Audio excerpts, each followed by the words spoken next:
Film की शुरुआत होती है 1992 में और हम देखते हैं क्रिस्टोफर मैककैंडलिस को, जो अलास्का के एक दूर दराज इलाके हेली में आता है। वो जंगल से अपना सफर कर रहा होता है कि उसे एक वीरान बस मिलती है जिसे वो अपनी कैंप साइट बनाता है और उस बस को द मैजिक बस का नाम देता है। वो अपनी तन्हाई, अपने आसपास में मौजूद नेचर की खूबसूरती और लोगों से दूर रहने में खुश होता है। वो जंगल में अपनी न्यू लाइफ शुरू करता है और साथ साथ राइफल से शिकार करता है, बुक्स पढ़ता है और डायरी में अपने ख्यालात लिखता है। उसके बाद फिल्म फ्लैशबैक में जाती है मई 1919 में, जहां क्रिस अपनी यूनिवर्सिटी से ग्रेजुएट होता है, पर वो अपने आसपास की सोसाइटी से मायूस होता है। जब से उसे पता चलता है वो और उसकी बहन कैरिन नाजायज तौर पर पैदा हुए, वो अपने क्रेडिट कार्ड्स और आईडी डॉक्यूमेंट्स फाड़ता है और जंगल में लाइफ एक्सपीरियंस करने के लिए अपनी कार में निकल पड़ता है। वो अपने पेरेंट्स और सिस्टर के साथ राब्ते में नहीं रहता और ना ही उनको बताता है कि वो क्या कर रहा है और कहाँ जा रहा है, जिसकी वजह से उसके पेरेंट्स हमेशा परेशान रहने लगते हैं।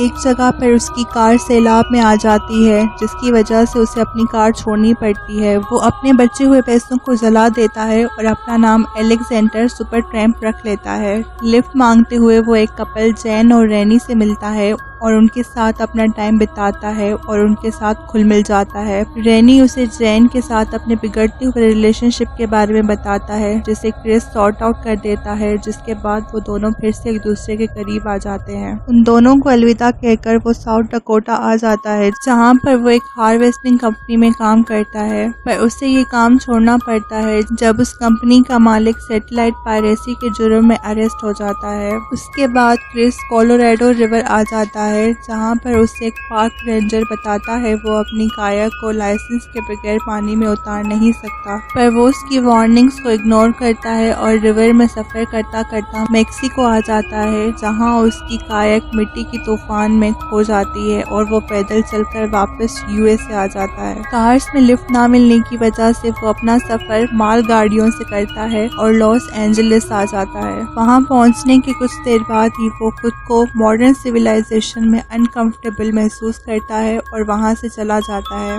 दिसंबर 1991 में वो स्लैब सिटी आता है, जहां पर उसकी मुलाकात जैन और रैनी से एक बार फिर से हो जाती है। वो वहां पर उनके साथ अच्छा टाइम गुजारता है। उसके बाद वो अलास्का जाने के लिए फिर से निकल पड़ता है। रास्ते में वो रॉन से मिलता है, जो कि एक रिटायर्ड आर्मी सोल्जर होता है और उसके पास एक वर्कशॉप होती है जिसमें वो लेदर पर काम करता है और अपना टाइम गुजारता है। क्रिस रॉन के साथ 2 महीने रहता है, जहाँ पर रॉन उसे भी लेदर पर वर्क करना सिखाता है और क्रिस एक बेल्ट बनाता है जिसमें उसके सफर के बारे में डिटेल्स होती हैं। रॉन के साथ 2 महीने रहने के बाद क्रिस अलास्का की तरफ फिर से अपना सफर शुरू करने के लिए निकलता है, पर रॉन क्रिस के साथ इमोशनली अटैच हो जाता है और उसे अपना पुराना कैंपिंग और ट्रेवलिंग का सामान भी देता है और साथ में उसे एडॉप्ट करने की ऑफर भी देता है। पर क्रिस उसे कहता है कि जब वो अलास्का से वापस आएगा तब वो इस बारे में डिस्कस करेंगे, और ये कहकर वो वहां से चला जाता है और इसके साथ ये फ्लैशबैक खत्म होता है। इस सारे फ्लैशबैक के साथ साथ हम क्रिस की जंगल में प्रेजेंट लाइफ भी देखते हैं, जहां पर अब उसका रहना और सरवाइव करना पहले से मुश्किल हो गया होता है। वो एक मूस का शिकार करता है, पर वो मीट को प्रिजर्व नहीं कर पाता, जिसकी वजह से वो सारा खराब हो जाता है और वो ये देख के मायूस हो जाता है। जैसे जैसे दिन गुजरते जाते हैं उसके लिए सरवाइव करना मुश्किल हो जाता है। उसे भी रियलाइज हो जाता है कि जिंदगी में खुशी तब मिलती है जब हम उसे दूसरों के साथ शेयर करें। ये सब महसूस करने के बाद वो अपनी फैमिली के पास वापस लौटने का इरादा करता है, पर वो देखता है कि वो स्ट्रीम जिसे उसने विंटर में क्रॉस किया था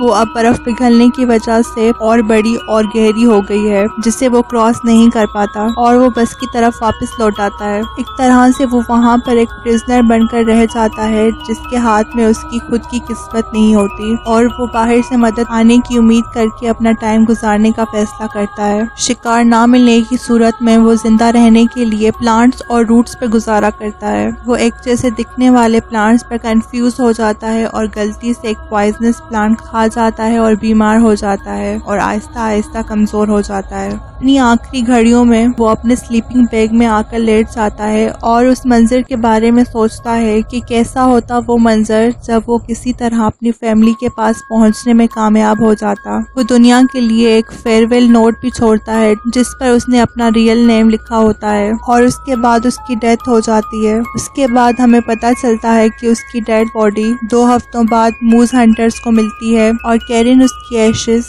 अपने साथ अलास्का से वापस वर्जीनिया ले जाती है और इसी के साथ ये मूवी एंड हो जाती है।